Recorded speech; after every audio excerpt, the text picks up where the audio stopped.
Good afternoon, everyone. Welcome to Space42 Pro Forma Q1 2025 earnings call. I'm Bruno Priuli, Head of Investor Relations, and your host for today. Joining me are Karim Saban, Managing Director, and Andrew Cole, CFO. Before we start, let me go through the usual housekeeping rules. All participants are currently in listen-only mode, and we will have a question and answer session at the end of the presentation. In the meantime, please feel free to post your questions in writing on the chat as we go through the slides. I'll then read them out during the Q&A session. Please include your name and your organization. You can also ask questions orally by using the raise your hand feature, and I will hand the floor over to you to announce yourself and ask your questions. For any members of the media, please share your questions separately with our corporate communications team. Please note that Safe Harbor applies, and a replay of today's webcast will be recorded. With that, Karim, over to you to start us off. Thank you, Bruno. Good afternoon, everyone, and thank you for joining. Our Q1 efforts focus on advancing the execution of the Space42 strategy. Our focus on multi-year programmatic engagement, which is at the heart of our strategy, resulted in shifting the timing of certain programs, which will kick off later in 2025. In fact, in Q2 2025. Now, notwithstanding the impact on revenue, our disciplined management delivered a consistent performance at the net income level with improved margins, underscoring the benefits of the merger. Now, we remain laser-focused on the four-pronged strategy covering the AI-enabled Earth observation business along with the satellite communication domain. And we achieved in Q1 2025 a number of important milestones to set the business for growth starting this year. This includes two launches, namely the Foresight 2 satellite for Earth observation and the Thuraya 4 satellite for mobile satellite service. We're also planting the seeds for the next generation mobility services, aiming to provide connectivity directly to standard mobile devices, among other mass market terminals. We will announce further development on this topic, referred to in our industry as direct-to-device, towards the end of this quarter, i.e. by mid-year. Now, I want to emphasize that profitable growth underpinned by multi-year programmatic engagements, differentiated capabilities in our AI-enabled Earth observation business and our satellite communication domain, along with disciplined management, as per our financial framework, are priorities. Finally, our disciplined financial management means that we have the balance sheet to support our growth initiatives over the next 3 years. And we will follow up on this front later in 2025. As already noted, our focus is and remains on the 4 core pillars. Number 1 is about leadership in premium geospatial data, which translate into the deployment of a multi-sensor constellation. We started this journey with the launch of our Foresight system starting in Q3 2024, and with Foresight 1, which was followed by Foresight 2. The second core pillar pertains to leadership in geospatial intelligence as a platform, i.e. making use of the premium geospatial data we are generating and accessing through international partners to generate unique sectorial insights, whether it's in transport, asset tracking, agriculture, environment, or in defense and security.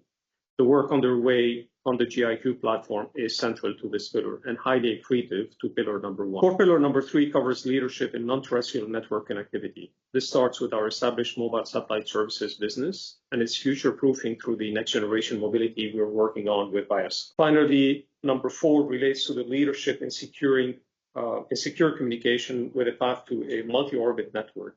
We already have a leadership position in geostationary satellites and are in active discussions with customers and technology partners on the non-geostationary complementary parts. Now, the main growth levers in 2025, covering core pillars 1 and 3, are as follows. Starting from the left side of the slide, the operationalization and commercialization of Foresight 1 and Foresight 2 starting in Q2 2025.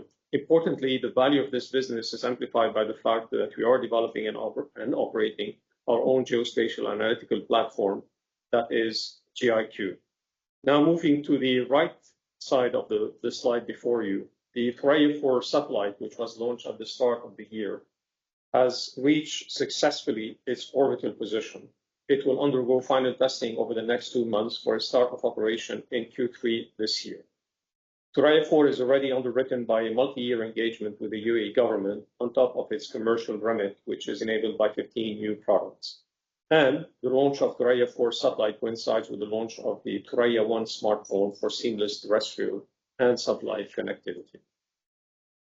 Now, while we are super excited about the Thuraya 4 new mobility services, which will enter operation this year, we're already looking ahead to the next generation of mobility communications. Our mobility services, as represented on the left side of the slide before you, are targeting an addressable market of under 1 million modified terminals. It is an essential offering for users and machineries and unconnected areas, and one that is accretive to the Space42 business as per the successful history of Thuraya. Moving on to the right side, the opportunity before us with the advent of 6G as a standard is to extend our reach to the billions of standard devices, whether mobile phones or IoT terminals, in addition to serving our established users who will continue to rely on modified devices in uncovered areas. And we're working with leading global partners such as Viasat to stand up this next phase, and more to follow on this topic by mid-year 2025. At the end, our strategy execution continues to be disciplined by the 5 principles covered in my brief review today. In particular, I want to emphasize 1, programmatic growth, i.e. multi-year commercial engagements, 2, capabilities differentiation, and 3, scalability. We are steering the legacy businesses of Viasat and Vianat along these lenses with the targeted results to follow in 2025. Over to you, Andrew. Thank you very much, Karim, and good afternoon, good morning, everyone. Thank you for attending our call. Let me talk you through now the financial highlights for Q1.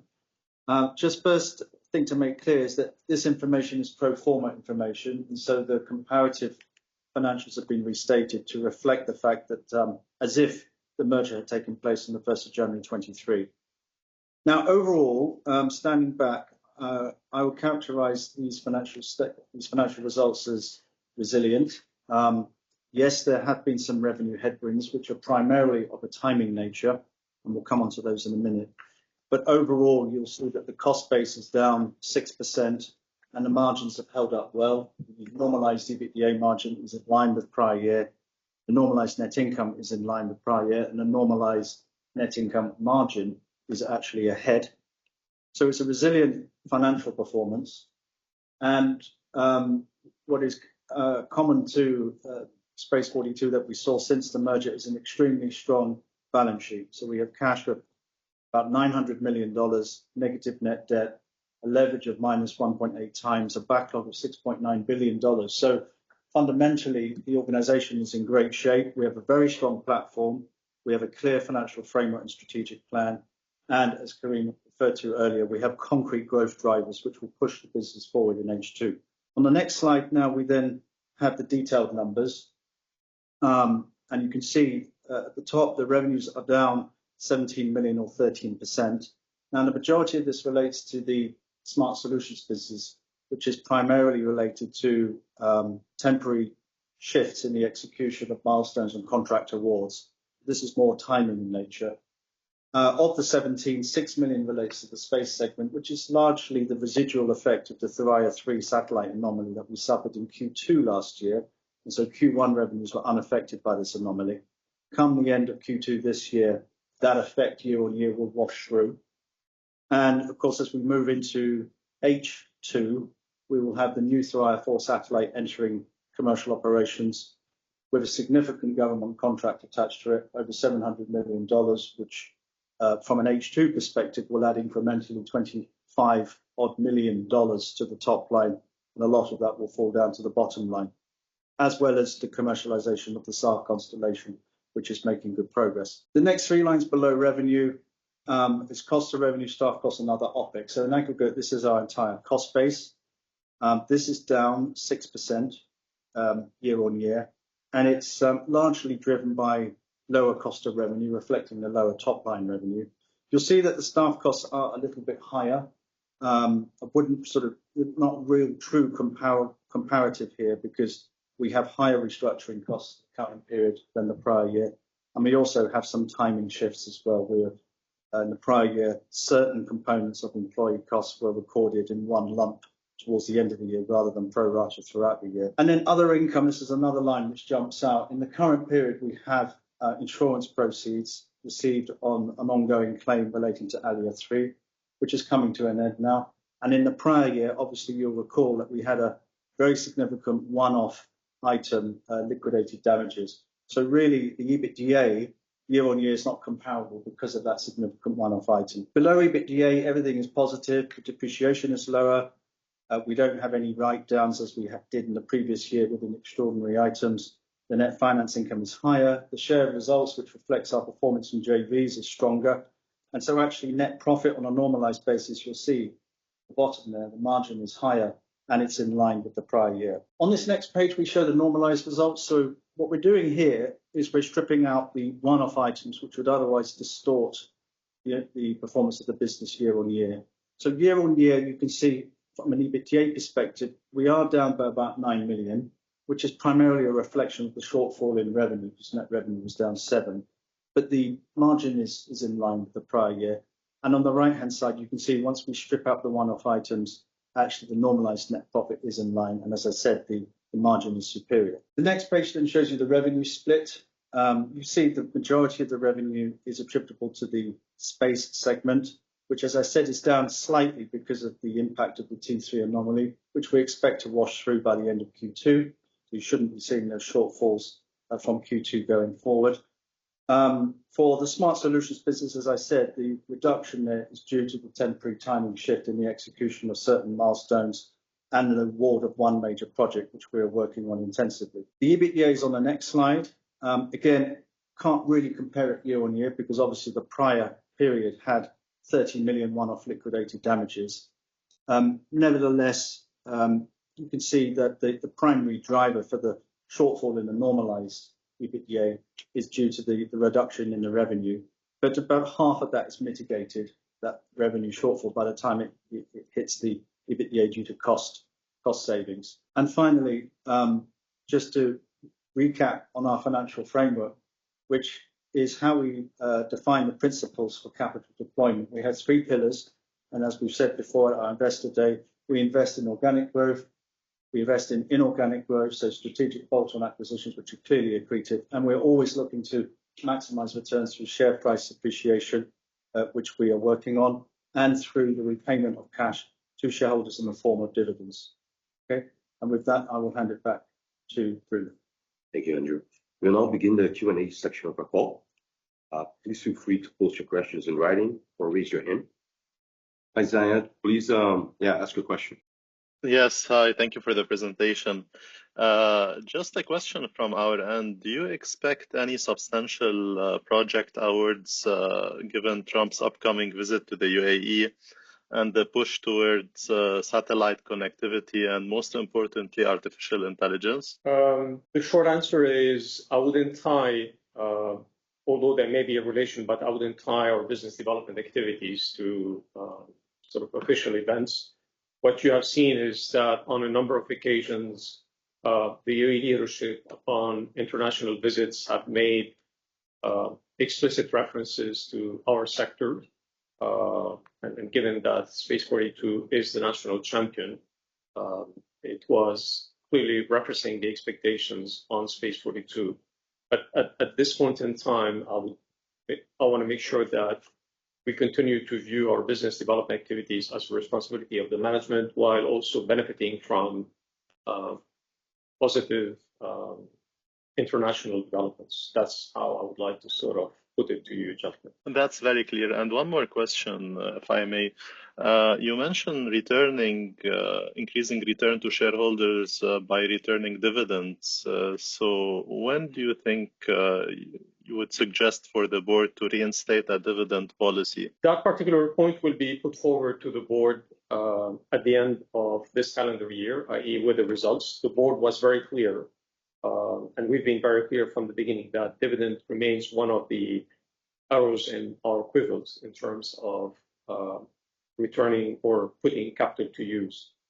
So I want to use this opportunity, and thank you for raising that point. I want to raise this opportunity to make it clear that the fact that we did not distribute dividend for fiscal year 2024 should not be interpreted as a policy. It was a decision in relation to 2024 and in function of the dynamics around the mergers and the dividend distributions that took place earlier in 2024 through one of the 2 companies that were merged. I hope this helps. That's very clear. Thank you. Let's call for any outstanding questions. We have one online. What is the current status of Thuraya 3? Has it been down since Q2 2024? Thuraya 3 experienced an anomaly, which has limited the service that is available. The satellite continues to be operational, i.e., making use of the resources allocated to the satellite and providing coverage in the target zone. To make sure that we have a resilient service in the Thuraya 3 regional area, we have acquired additional capacity from one of our peers in the satellite industry, and therefore the continuity of service is now seamless in the Thuraya 3 area. And this was largely reflected in the marginal decline in the Thuraya revenue in general over the course of 2024 from Q2 onward. That momentum will be reversed starting in Q3 2025 with the bringing into operation of Thuraya 4. So yesterday, we were informed by our CTO that Thuraya 4 has reached earlier than planned its final orbital position, which is quite a demanding process. All the sub-elements were deployed nominally, i.e. successfully. The protocol has it that we would conduct over the next 8 weeks a number of tests in orbit, i.e. these tests will put to use all the innovative payloads that were put in place on Thuraya 4 against the 15 new products that we are launching to make sure that everything is performing nominally, and then it will be brought to use. So the answer to your first question is, the asset is still there. It is serving a particular mission. It is augmented by additional capacity for continuity of the service, and Thuraya 4 will take over or will sort of provide the long-term replacement to this particular service or asset going forward. We're good? Thank you all for your time, interest, and thoughtful questions. If you have any further questions, please don't hesitate to reach out to our investor relations team. We look forward to connecting again soon. Have a great rest of your day.